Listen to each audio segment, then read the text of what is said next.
This video has been so extremely requested from you guys. We got a lot of emails. We still get a ton of emails Yes. of you guys asking us for tips on how to actually start a charter business. And that is what today's about. We're gonna give you all the secrets. My name's Amanda. My name is Emily. Welcome to our channel, Gale Force Twins.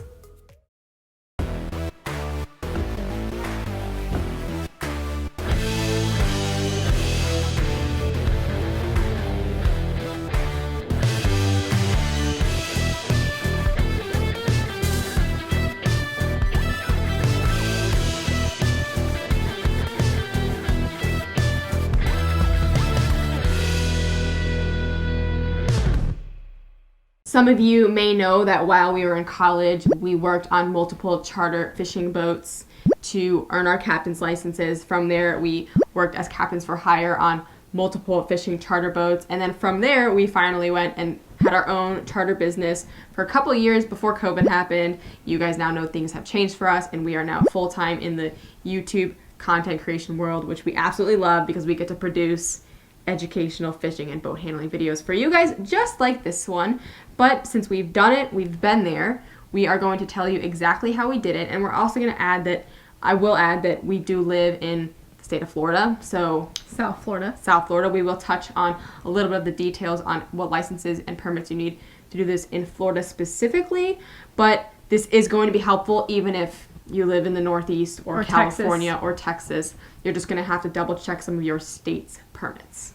We are going to start this video assuming that you already got your sea time and then you already earned your captain's license. The reason why is because, first of all, those are the first two things you should probably be getting anyways. Yeah, so just let's make that 1 and 2. Yes, 1, sea 2. time, captain's license. Check. Check. Yes. So we already have a video on how to get sea time and how to get a captain's license, so we'll link that for you so you guys can go watch that if you're really, really far back on square one and you need to get your sea time and captain's license. But after you get that, we need to talk about something that I think is very important that some people might think, oh, but I already have it. Experience. Now, you might say, well, I already have my sea time. Why do I need experience? Now, this is an area that I think needs to be touched on. And although it's not mandatory, the government's not going to come at you if you don't have this experience. We think it's very, very important. We did it ourselves. So let's say, for example, you've worked on a cruise ship your entire life and you now have your captain's license. Or you've worked on a dive vessel your entire life and you have a captain's license. But you've loved fishing. And now you want to start a fishing charter business. I would highly recommend you also get that experience on a fishing charter boat. Get experience in the exact arena, in the exact field that you plan on starting a business in, because it is going to answer so many questions for you. You're going to learn mostly important questions like how to talk to your future anglers or your clients, or how to handle a situation on the boat. Maybe a fish hurts somebody or something happens that maybe would have never happened on a dive boat, or vice versa. Maybe you worked on a fishing boat, you want to start a dive boat. Get on those boats, get the experience in your exact field. We had 2 years of experience getting our sea time and our captain's license while working on a charter boat. But after we got our captain's license, we continued to work for charter companies. I would say probably another 2 years. It was quite a few years. So total, we were probably 4 years deep in professional working, not to mention the years before of us fishing on our own and being on the water, before we even considered starting our before we even considered starting our own company. In fact, we had more people coming to us telling us, hey, you should really start your own company now. You're ready for this. You should do it. We were probably on the conservative side when it came to starting our company, but we're so grateful that those people pushed us and we went ahead and did it. And that is going to take us actually right into one of the very first steps is you are going to need an LLC. Please do it. Let's make this a legitimate business. I know that the fishing industry can be very cash-based, or the charter business in general, but get an LLC. That is one of the first things that is the first thing. We actually got our LLC before we started our charter business. Well, of course we did. Yeah, we subcontracted. Yes, we did subcontract work. So first thing we did is get your LLC. We did that through LegalZoom. So if you guys are wondering like, okay, well, how do I do that? LegalZoom. Get your LLC. That's very important. So what have we done? Sea time, captain's license, get all the experience on working on other boats, get your LLC. Once you have your legal business, something else that is very important is a boat. You need a boat, guys. And this is definitely a topic that will be kind of hard to get into because everybody's different and everyone's unique. Some of you guys might want to be buying a sailboat. Some of you might want to be buying a center console. Some of you are ready to buy one outright. Maybe you have one in the family. Either way, make sure you have a boat. And then secondly, insurance.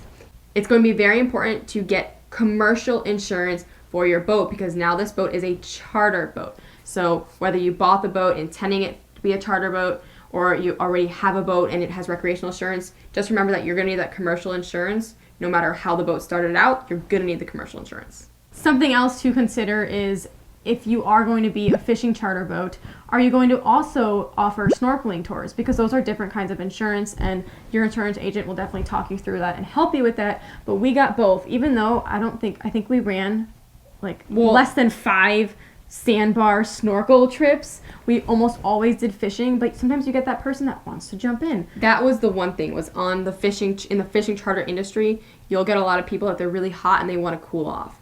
So they want to jump in the water, so you obviously make sure that motors aren't in gear kind of thing, and you let them get in the water. But if you didn't have the snorkel insurance and some accident did happen, you're not covered. So even if you're a fishing charter vessel, I think you can never be overinsured.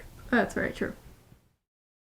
A little break from our video, we have the ultimate giveaway going on Instagram right now. So before I get into this giveaway, the link to the Instagram post is in the description box.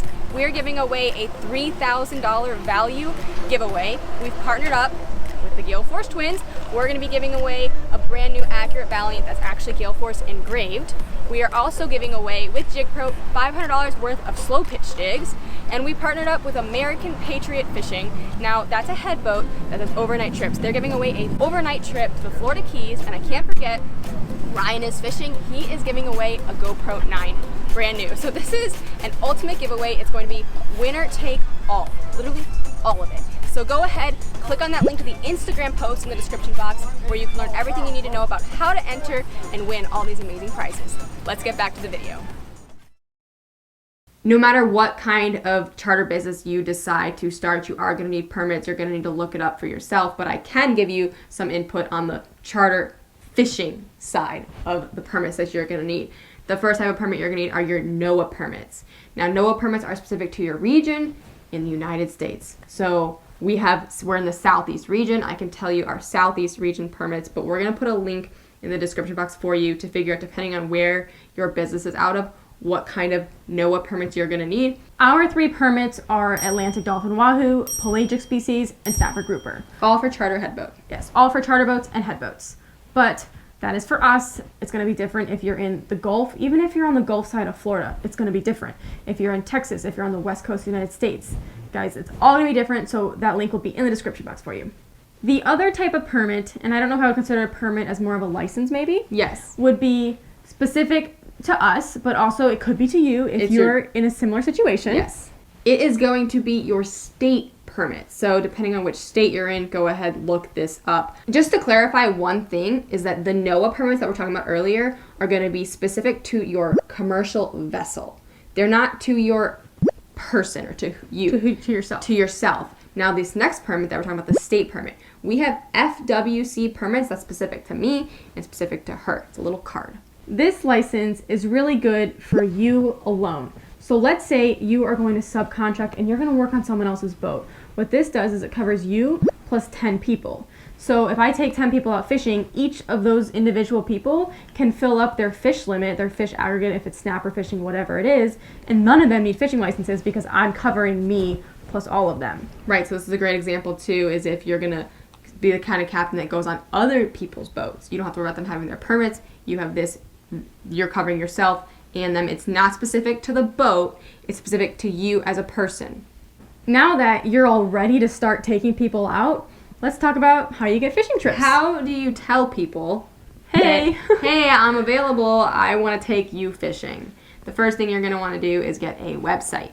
We use Squarespace for our website. She did it. She's the website twin between the two of us. Yes, because I'm sure as you guys, we did this on a budget. Yes. We didn't want to hire a full website designer. And you guys know that can get pricey. So we did our own website. We use Squarespace for that. There's also other sites that I'm sure some of you guys may know of. You don't have to use Squarespace, but that's what we used. And then along with our website, there's other sources. So we use fishingbooker.com, fishanywhere.com, and we even use a little bit of TripAdvisor. The downside to all these sources is that they will take a percent, but the bonus is that it's an investment in your business. You're getting your name out there. You're getting name out there, you're getting reviews, and then after, I would say hopefully within a year or two, you might not even need those sites anymore, and you'll have enough of a clientele that your percent is no longer getting taken away from you. Exactly. Fishing Booker, Fish Anywhere, TripAdvisor are all great places to really build up a clientele and get the word out there. And like Emily said, get those reviews. You're going to want those reviews. You're going to kindly ask your people at the end of the charter, hey, can you please write a review? It's going to mean a lot to me. And I think that was really a big thing for us. Something that I actually knew a different charter boat did was they used to offer people a free t-shirt if the guest wrote a review. They're like, if you write a review, I will mail you a t-shirt. And t-shirts don't have to be that expensive. So get those reviews, use those sites, get your own website, TripAdvisor, Fishing Booker, and fishanywhere.com. We use all 4 of those.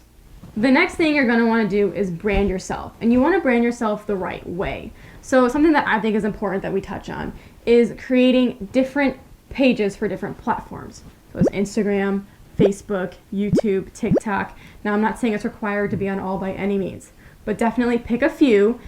And something that I highly recommend you do is you have the same handle name for each one. Yes, social media marketing is so important, and the best part is it's free. We got a ton of trips from social media. So, and this was way back when our social media wasn't this massive. I'm just going to throw that in there. This was just when we were You don't need to have a really big following to benefit from having a social media account. Exactly. So the one thing I would say is, which I've found confusing in the past when people have done this, and we even did it at one point. When we first started, we had our own Instagram accounts. Captain Emily, Captain Amanda. And people would message both of us, and then we finally said, you know what, let's just make one. Because our business wasn't Captain Emily Gale Force Twins LLC. It was just Gale Force Twins LLC. So that was something consistent, and we made sure we picked a name that could go across all platforms. So we're Gale Force Twins on Instagram, Gale Force Twins on Facebook, Gale Force Twins on YouTube. And that makes it very cohesive for people to find you and search you and learn your name. Now, I will actually caveat myself and say that, unfortunately, galeforcetwins.com was taken. It's true. It was. So our website is galeforcefishing.com. We're still on the hunt for galeforcetwins.com. We've actually even did the GoDaddy hire a lawyer, and apparently it's not for sale. But we're working on it, guys. Yes, we are working on that one, but I will say do your best to be cohesive and avoid underscores, avoid periods in your usernames. Avoid a bunch of numbers. So consistent, same handle, all platforms. Now, I do want to say one more time that this was, how many years ago was this? I'm like acting like we're old. Well, I know. This was, we did the process in around 2018, 2017, 2018. In that time frame. Yes. So things might have changed. Things are always changing. Regulations are changing. Permit requirements are changing. So please, please, please do your own research. This video is designed to be a guideline and a tool to help you start asking yourself the right questions. But please don't take this video and say, well, I did everything the video said. I'm fine. Yeah. I'm just going to say that. If you guys have any questions, please leave it in the comments. We want to know. We'll do our best to answer. Thanks for watching.